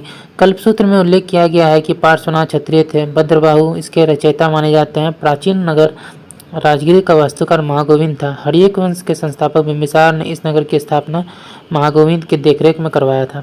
अगला क्वेश्चन है, बुद्ध की महापरिनिर्वाण की तिथि 483 ईसा पूर्व किस आधार पर आधारित की गई है? तो आंसर हो जाएगा ए, कैंटन रिकॉर्ड। चीन के कैंटन लेख रिकॉर्ड के आधार पर विद्वान गौतम बुद्ध के महापरिनिर्वाण की तिथि 483 ईसा पूर्व के आसपास निर्धारित करते हैं। इसके आधार पर गौतम बुद्ध के जन्म की तिथि 567 से 563 ईसा पूर्व निर्धारित किया जाता है। अगला क्वेश्चन देखते हैं। नीचे दिए गए कूट के माध्यम से सही विकल्प का चयन करना है। कथन और कारण है। कथन है जैन धर्म ने युद्ध एवं कृषि दोनों को वर्जित किया। कारण है दोनों में जीवों की हिंसा होती है। तो ए जो है, ए और आर दोनों सही है तथा आर ए की सही व्याख्या है। इसके एक्सप्लेनेशन को देखते हैं। जैन धर्म में अहिंसा पर अत्यधिक बल दिया गया। भगवान महावीर के द्वारा प्रतिपादित पंच महाव्रत में अहिंसा प्रथम है। इसी के कारण जैन धर्म में युद्ध एवं कृषि दोनों को वर्जित किया गया, क्योंकि जैन धर्म में माना गया है कि युद्ध के साथ ही कृषि में भी जीवन होती है। अगला देखते हैं। प्रारंभिक बौद्ध धर्म में स्त्रियों की स्थिति के कुछ महत्वपूर्ण विशेषताओं के संदर्भ में निम्नलिखित कथनों में कौन सा कथन सही है? तो आंसर हो जाएगा सी। दोनों कथन सही हैं। स्त्रियों के लिए भी निर्वाण प्राप्ति संभव है। भिक्षुणियों के लिए पृथक मठ का निर्माण। एक्सप्लेनेशन देखते हैं। 6वीं शताब्दी ईस्वी में उदित धर्मों में बौद्ध धर्म सबसे महत्वपूर्ण था। इस धर्म ने शूद्रों और स्त्रियों की अवस्था को सुधारने में महत्वपूर्ण भूमिका का निर्वाह किया। 600 ईस्वी पूर्व आते आते जब ब्राह्मण धर्म में स्त्रियों का अधिकांश अधिकारों को छीन लिया गया था, वहीं बौद्ध धर्म ने स्त्रियों के लिए भी निर्वाण की व्यवस्था की। स्त्रियां भी संघ में शामिल हो सकती थी। उन्हें वे सभी अधिकार दिए गए जो बौद्ध पुरुष भिक्षुओं को प्राप्त थे। भिक्षुणियों के लिए पृथक मठ की भी स्थापना की गई थी। अगला क्वेश्चन देखते हैं। महाबोधि वंश के अनुसार निम्नलिखित में कौन सा कालाशोक का पुत्र नहीं था? तो इसका जो आंसर है वो हो जाएगा उग्रसेन। महाबोधि वंश के अनुसार कालाशोक के 10 पुत्र थे, जो इस प्रकार है। भद्रसेन, कौरंडवर्ण, मंगूड़, सर्वज, जलिक, उभाक, संजय, कौर्ण, नंदीवर्धन तथा पंचामक। इनमें सम्मिलित रूप से 22 वर्ष तक शासन किया। नंदीवर्धन महानंदी शिशुनाग वंश का अंतिम शासक था। महाबोधि वंश में महापद्म नंद को उग्रसेन कहा गया है। अगला क्वेश्चन देखते हैं। निम्नलिखित में कौन सा युग्म सही नहीं है? तो आंसर हो जाएगा ए, कपिलवस्तु बुली। क्षेत्र और अंदाज यहाँ देखते हैं। तो अलकप, बुली, कपिलवस्तु, शाक, पिपलीवन, मौर्य, पावा, मल्ल, संसुमार, भग। श्वेतांबरों के अनुसार कौन सी तीर्थंकर महिला थी? तो आंसर हो जाएगा मल्लिनाथ। श्वेतांबर परंपरा के अनुसार जैन धर्म के 19वें तीर्थंकर मल्लिनाथ, जिनका प्रतीक चिन्ह कलश था, एक महिला तीर्थंकर थी, जबकि दिगंबर परंपरा मल्लिनाथ को पुरुष तीर्थंकर मानता है। जैन धर्म के प्रथम तीर्थंकर ऋषभदेव थे। अगला है महाजनपदकालीन आर्थिक जीवन के बारे में अधोलिखित कथनों पर विचार करें एवं कूट के माध्यम से सही विकल्प का चयन करना है। तो आंसर हो जाएगा दोनों कथन जो है सी। दोनों कथन सही हैं। पाली ग्रंथों में गृहपति पद का प्रयोग उस संपन्न व्यक्ति के लिए किया गया जो शिल्प और विनिर्माण गतिविधियों में संलग्न रहता था। पाली ग्रंथों में सेट्टी पद का प्रयोग उच्च स्तरीय व्यवसायियों के लिए किया गया है जो वाणिज्य एवं साहूकारी से संबंधित होता था।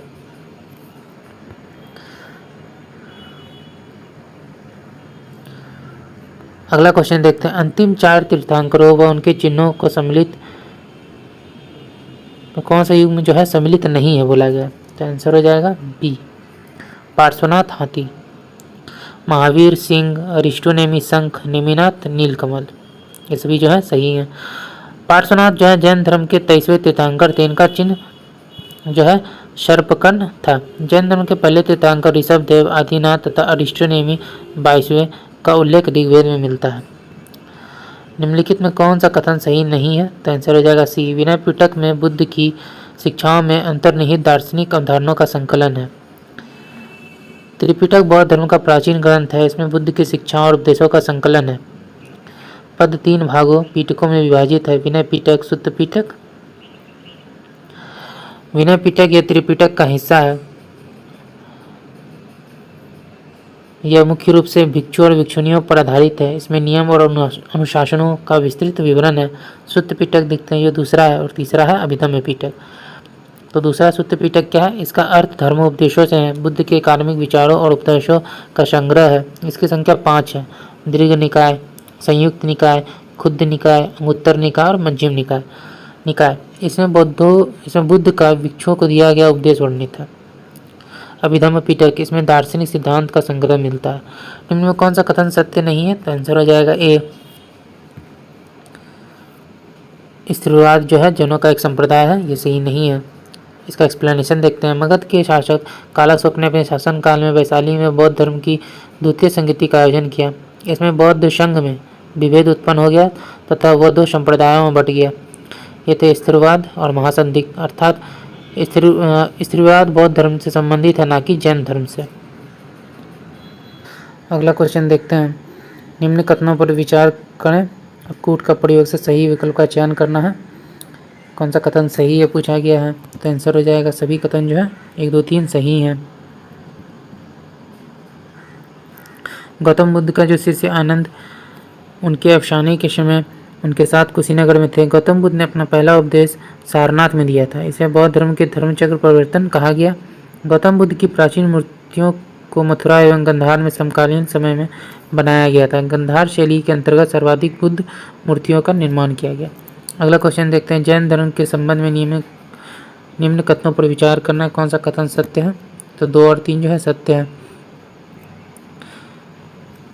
इसका एक्सप्लेनेशन देखते हैं। महावीर ने कड़ी तपस्या के पश्चात वैशाख शुक्ल दशमी के चतुर्थ प्रहर में मगध के चुंबिक ग्राम में ऋजुपालिका नदी के किनारे आध्यात्मिक ज्ञान कैवल्य की प्राप्ति की। महावीर स्वामी ने चतुर्विद संघ की स्थापना पावा बिहार में की। महावीर स्वामी ने 4 तीर्थ श्रावक श्रविका साधु साध्वी की स्थापना 42 वर्ष की आयु में कैवल्य प्राप्त करने के उपरांत की थी। सांख्य दर्शन जैन धर्म से साम्यता रखता है। जैन तथा सांख्य दोनों दर्शन विश्व के सबसे प्राचीन दर्शनों में से एक है। सांख्य दर्शन की मान्यता है कि जगत की उत्पत्ति ईश्वर से नहीं अपितु पुरुष और प्रकृति के संयोग से हुआ है। इसे ही सत्कार्यवाद कहते हैं। इन्होंने त्रिगुण, सतगुण, रजगुण, तमोगुण का सिद्धांत दिया है। बौद्ध काल में उपसंपदा किसे कहा गया है? तो आंसर हो जाएगा सी, संघ प्रवेश को। बौद्ध संघ में उपसंपदा संघ में प्रविष्ट होने को कहा जाता है। सारनाथ में अपना प्रथम उपदेश देने के बाद बुद्ध ने 5 ब्राह्मण शिष्यों के साथ संघ की स्थापना की। बौद्ध संघ का संगठन गणतांत्रिक प्रणाली पर आधारित था। गृहस्थ जीवन का त्याग बौद्ध संघ में प्रवजा कहलाता है। अगला क्वेश्चन है। वसुमित्र एवं नागार्जुन किस शासक के दरबार में संबंधित थे? तो आंसर हो जाएगा सी, वसुमित्र एवं नागार्जुन कनिष्क प्रथम के दरबार से संबंधित थे।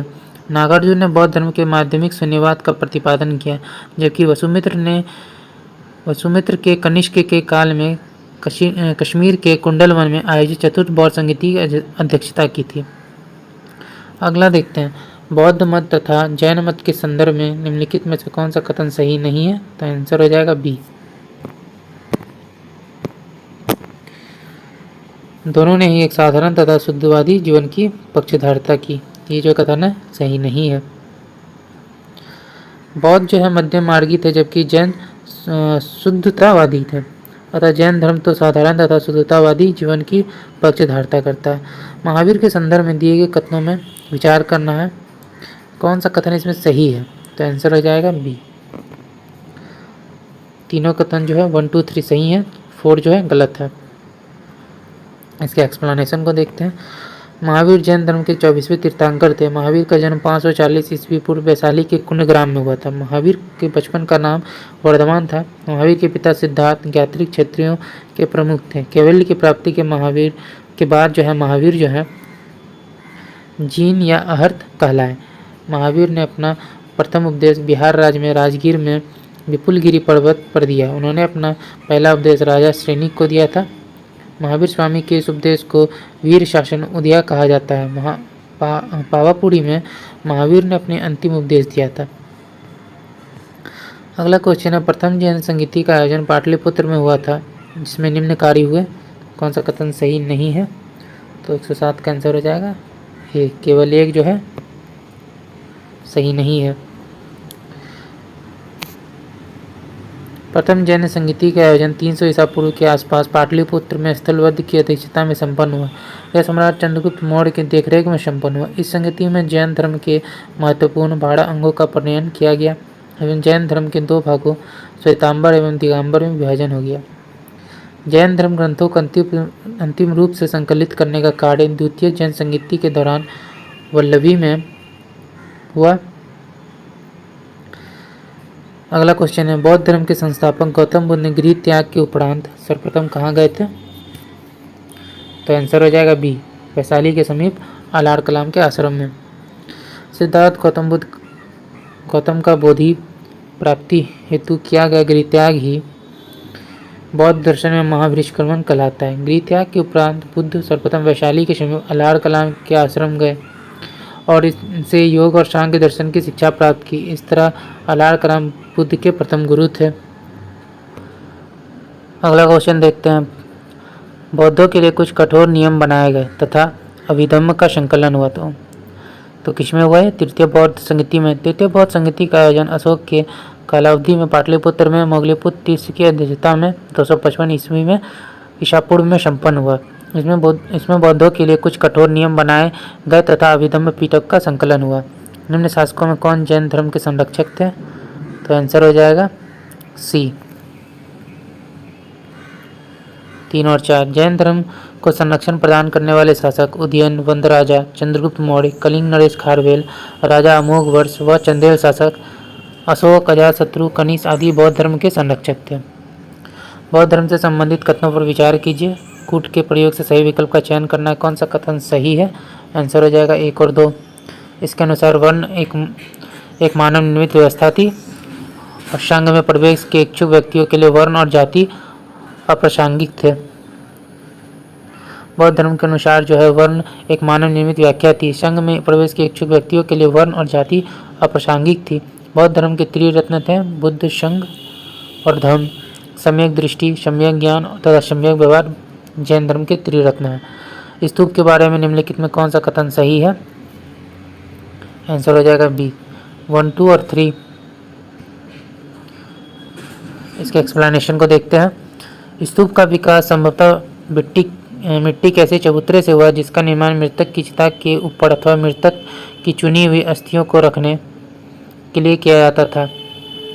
स्तूपों के निर्माण की प्रथा पाक बौद्ध कला से मानी जाती है। गौतम बुद्ध के जीवन की प्रमुख घटनाएं जन्म, संबोधि, धर्मचक्र परिवर्तन तथा निर्वाण से संबंधित स्थानों पर भी स्तूपों का निर्माण हुआ है। आगे चलकर जैन धर्मावलंबियों ने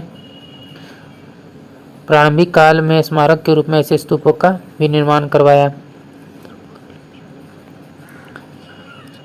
अगला देखते हैं, गौतम बुद्ध द्वारा अपने धर्म में दीक्षित किया जाने वाला अंतिम व्यक्ति निम्नलिखित में से कौन था? तो इसका आंसर हो जाएगा डी, बौद्ध धर्म के प्रवर्तक महात्मा बुद्ध ने सर्वप्रथम अपना उपदेश 5 ब्राह्मण सन्यासियों को दिया एवं अंतिम उपदेश सुबोध नामक भिक्षु को दिया। अगला देखते हैं 115 नंबर, भगवापी क्षत्रियों अहमपि क्षत्रियो, भगवान बुद्ध भी क्षत्रिय थे, मैं भी क्षत्रिय हूँ। ये कथन किसका है? तो अजातशत्रु का। अजातशत्रु ने वक्तव्य दिया था कि भगवापी क्षत्रियो अहमपि क्षत्रियो, यानी भगवान बुद्ध भी क्षत्रिय थे, मैं भी क्षत्रिय हूँ। उल्लेखनीय है कि अजातशत्रु अपने पिता बिंबिसार की हत्या कर मगध का शासक बना। उसने राजगिरी में बुद्ध के अवशेषों पर स्तूप का निर्माण करवाया। अगला क्वेश्चन देखते हैं, लेखन के आधार पर निम्नलिखित अशोक के स्तंभों में कौन सा सबसे प्राचीन था? आंसर हो जाएगा डी, लौरिया नंदनगढ़। मौर्यकालीन कला का उत्कृष्ट प्रदर्शन अशोक के स्तंभों में दिखाई पड़ता है। यह स्तंभ मथुरा और चुनार की पहाड़ियों में लाकर लाल बलुआ पत्थर से बनाए गए हैं। रुमनदोई स्तंभ लेखन के आधार पर अशोक के स्तंभों में सबसे प्राचीन है। इस स्तंभ पर खुदा हुआ लेख ब्राह्मी लिपि में है और बाएं ओर से दाईं ओर पढ़ा जाता है।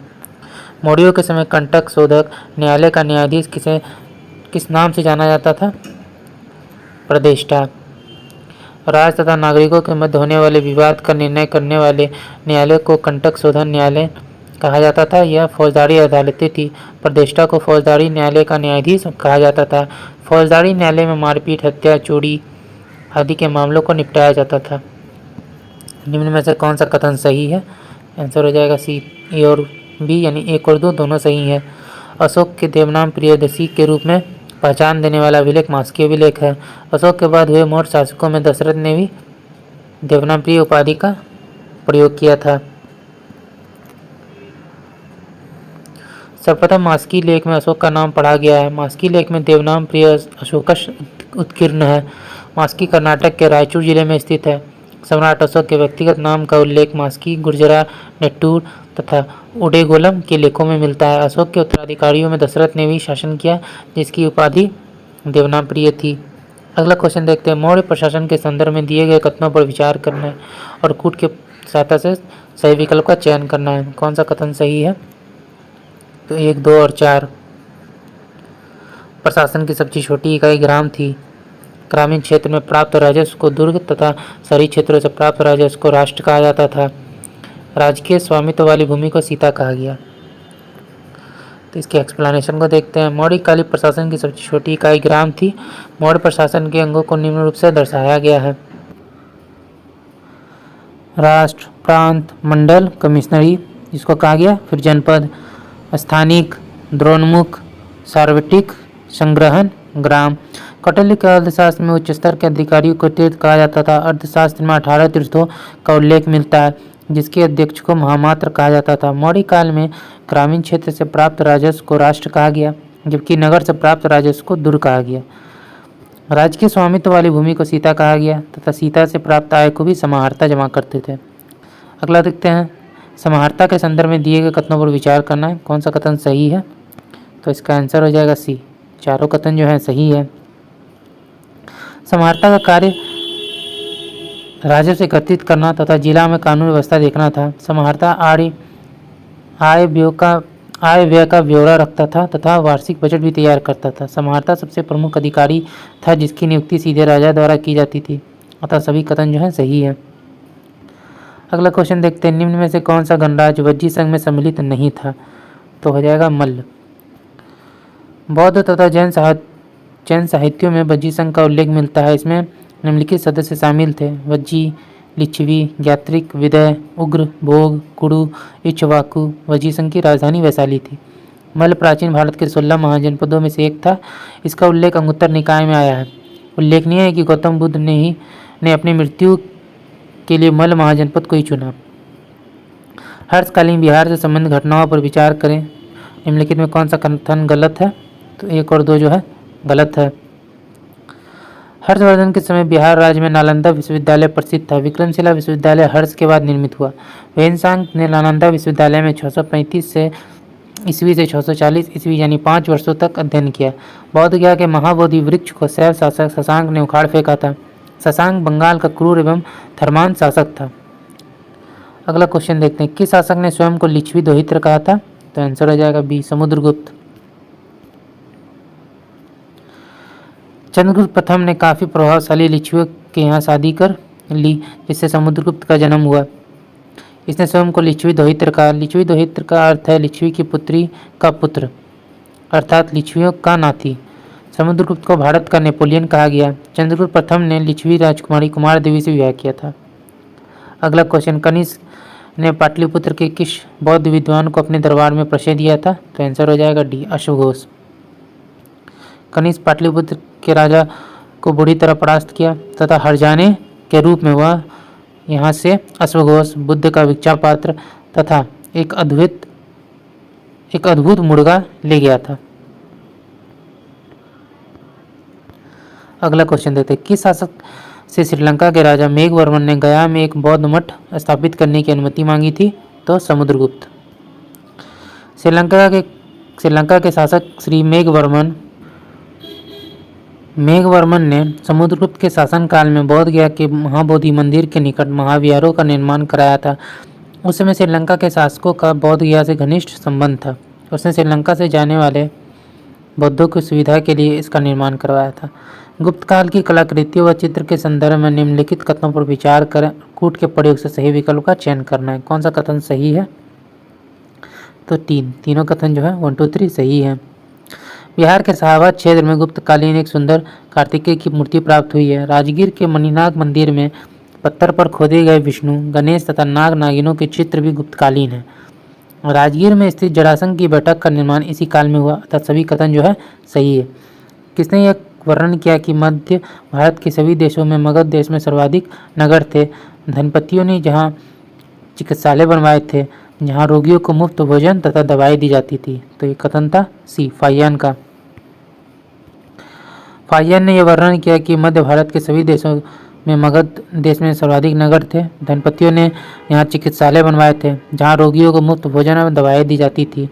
निम्न कथनों पर विचार कर कूट के प्रयोग से सही विकल्प का चयन करना है। कौन सा कथन सही है? तो इसका जो हमारा आंसर हो जाएगा बी। नालंदा महाविहार की स्थापना कुमारगुप्त ने किया। इस महाविहार को आर्थिक अनुदान देने वाले शासकों में हर्ष, धर्मपाल एवं देवपाल प्रमुख थे। पाल शासकों द्वारा बौद्ध धर्म के महायान संप्रदाय को विशेष प्रोत्साहन दिया गया। शैलेंद्र वंशी शासक के द्वारा नालंदा में एक बौद्ध मठ का निर्माण किया गया जिसमें देवपाल ने 5 गांव दान में दिए। अतः केवल 1 और 3 जो है सही है। अगला क्वेश्चन देखते हैं। मिथिला के कर्नाट शासकों के संबंध में निम्न में कौन सा कथन जो है सही पूछा गया है? तो आंसर हो जाएगा सी। 3 जो है सही है। तीनों कथन जो है सही हैं। बिहार में जिस समय तुर्कों के सैनिक अभियानों की पृष्ठभूमि बन रही थी उस समय इस क्षेत्र में राजनीतिक अस्थिरता थी। 11वीं शताब्दी के अंत तक पालों की सत्ता बिहार में पतनशील रही। रामपाल के शासनकाल में 1097 से 97 ईस्वी में तिरहुत के कर्नाट राज्य का उदय हुआ। इसके संस्थापक नानीदेव थे। इसकी चर्चा एक महान शासक के रूप में हुई। उनका पुत्र गंगदेव एक योग्य प्रशासक था। इसकी राजधानी सिमड़ावगढ़ थी जो अब नेपाल तराई के पूर्वोत्तर क्षेत्र में स्थित है। कर्नाट वंशीय शासक नरसिंह देव का संघर्ष बंगाल के सैन्य शासकों के साथ होता रहा। इसी कारण नरसिंह देव द्वारा तुर्कों के साथ सहयोग किया गया। जब अख्तियार खिलजी के अभियान से बिहार के क्षेत्र में हुआ तो नरसिंह देव ने भी उसे नजराना या भेंट राशि देकर संतुष्ट किया। उस समय नरसिंह देव का अधिकार तिरहुत या दरभंगा क्षेत्रों पर फैला हुआ था। 13वीं शताब्दी में बिहार के तुर्क प्रांतपतियों द्वारा तिरहुत क्षेत्र पर निरंतर सैनिक अभियान किए गए। समकालीन तिब्बती यात्री धर्मस्वामी ने इस क्षेत्र में तुर्क सेनापति तुगन के असफल अभियान की चर्चा की है। उस समय तिरहुत पर राम सिंह देव का शासन था। अगला क्वेश्चन देखते हैं। हर्षवर्धन की मृत्यु उपरांत बिहार के कुछ क्षेत्रों में कुछ समय के लिए तिब्बत की संप्रभुता स्थापित हो गई थी, जिसका अंत किसने किया था? आदित्य सेन ने। बिहार के स्थानीय शासक अर्जुन ने चीनी यात्रियों को क्षति पहुंचाई थी। प्रतिशोध में तिब्बत और नेपाल की सेनाओं ने बिहार पर आक्रमण किया व कुछ क्षेत्रों को अधिकृत कर लिया, जिसका जो है समाप्ति जो है आदित्य सेन द्वारा किया गया।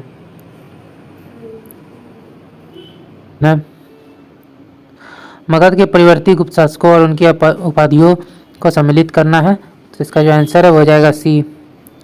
हर्षगुप्त वीर योद्धा, कुमारगुप्त महाराजा धीराज, जीवितगुप्त राजाओं में सिरमौर, आदित्य सेन, परम भट्टारक महाराजा धीराज। अगला देखते हैं। बिहार में पाल युग के कांस्य से निर्मित मूर्ति की एक उन्नत शैली का विकास हुआ है। कांस्य मूर्तियों के निर्माण की इस शैली में निर्णायक देन किसकी थी? तो आंसर हो जाएगा बी, धीमन एवं विट्ठपाल की। बिहार में पाल युग के कांस्य से निर्मित मूर्ति की एक उन्नत शैली का विकास हुआ। कांस्य मूर्तियों के निर्माण की इस शैली में धीमन एवं विट्ठपाल की निर्णायक भूमिका थी। निम्न कथनों पर विचार करना है। कौन सा कथन जो है सही है? तो तीनों कथन जो है सही है। इसके एक्सप्लेनेशन को देखते हैं। हर्षवर्धन के समय कन्नौज भारत में शक्ति का केंद्र बन चुका था। अतः कन्नौज पर अधिकार करने के लिए पाल, प्रतिहार और राष्ट्रकूट वंशों के बीच संघर्ष हुए, जिसे त्रिपक्षीय संघर्ष भी कहा जाता है। यह संघर्ष 5 चरणों में हुआ था, जिसमें पाल वंश की तरफ से सर्वप्रथम धर्मपाल ने भाग लिया था।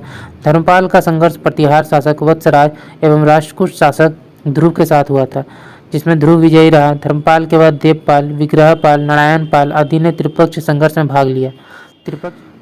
त्रिपक्षीय संघर्ष में अंतिम रूप से गुर्जर प्रतिहार वंश की विजय हुई, लेकिन इन तीनों वंशों में सर्वाधिक दिनों तक शासन करने वाला वंश पाल वंश था। इस समय बिहार एवं बंगाल क्षेत्र से गुर्जर प्रतिहार शासक महेंद्र पाल का विलय प्राप्त हुआ है। अगला क्वेश्चन देखते हैं। तो अगला है, निम्न कथनों पर विचार करें और कूट के प्रयोग से सही विकल्प का चयन करना है। कौन सा कथन सही है? तो 1 और 3 जो है सही है।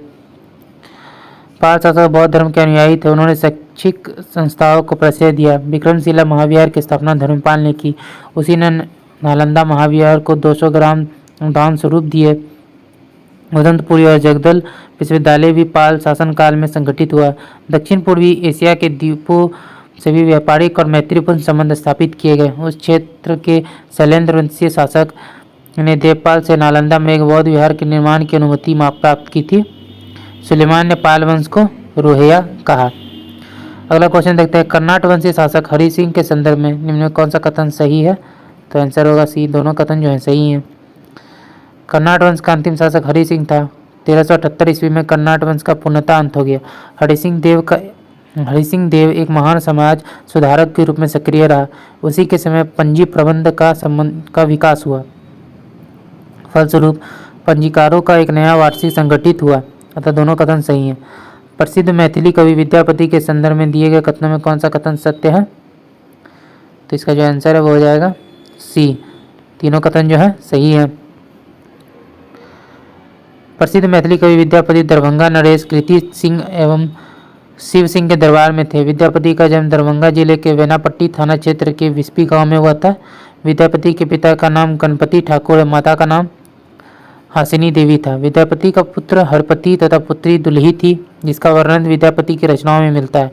विद्यापति के पिता गणपति ठाकुर राजा गणेश्वर के सभा पंडित एवं राजमंत्री थे, जिन्होंने वैदिक भक्ति एवं तरंगिनी नामक पुस्तक की रचना की थी। अतः तीनों कथन सही हैं।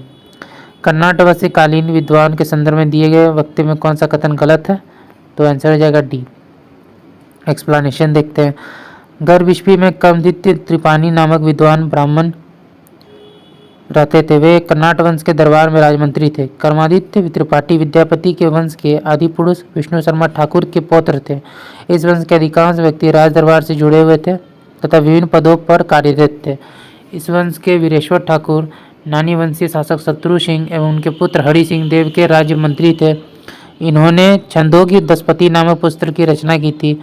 इनके भाई धीरेश्वर ठाकुर को महावार्तिक देवेंदिक के नाम से जाना जाता है। धीरेश्वर ठाकुर के पुत्र चंदेश्वर ने कृत्य चिंतामणि, विवाद रत्नाकर और राजनीति रत्नाकर आदि सप्त रत्नाकरों की रचना की थी। चंदेश्वर हरि सिंह के मंत्री एवं महामातक निग्रहिक थे। विद्यापति को अभिनव जयदेव के नाम से भी जाना जाता है। इन्होंने कृति सिंह के नाम पर कृति लता नामक ग्रंथ की रचना की। इस ग्रंथ की भाषा संस्कृत, प्राकृत और मैथिली है। इस मिश्रित भाषा को विद्यापति ने अवहट नाम दिया। भू परिक्रमा नामक पोथी की रचना किसने की थी? तो आंसर होगा सी, विद्यापति। विद्यापति ने भू परिक्रमा नामक पोथी की रचना की। यह राजा देव सिंह की अनुमति से उन्होंने लिखा था। यह नैतिक कहानियों का संग्रह है, जिसका वृहत रूप पुरुष परीक्षा नामक रचना है। 1830 ईस्वी में इसकी अंग्रेजी अनुवाद राजा कालीकृष्ण बहादुर ने किया था, जिसे लॉर्ड बिशप टर्नर ने सहयोग दिया था। यह पुस्तक फोर्ट विलियम कॉलेज कलकत्ता के पाठ्यक्रम में सम्मिलित थी। निम्न में से कौन सा विद्यापति द्वारा रचित नहीं है? तो आंसर हो जाएगा बी। कृतिका कुमुदी संस्कृत का एक प्राचीन ग्रंथ है। सोमेश्वर द्वारा रचित इस काव्य से चालुक्य वंशी इतिहास के विषय में जानकारी मिलती है। विद्यापति द्वारा रचित ग्रंथों में कृति लता, भू परिक्रमा, पुरुष परीक्षा, कृति पताका, लिखनावली, शैव सर्वेश सार की रचना की थी।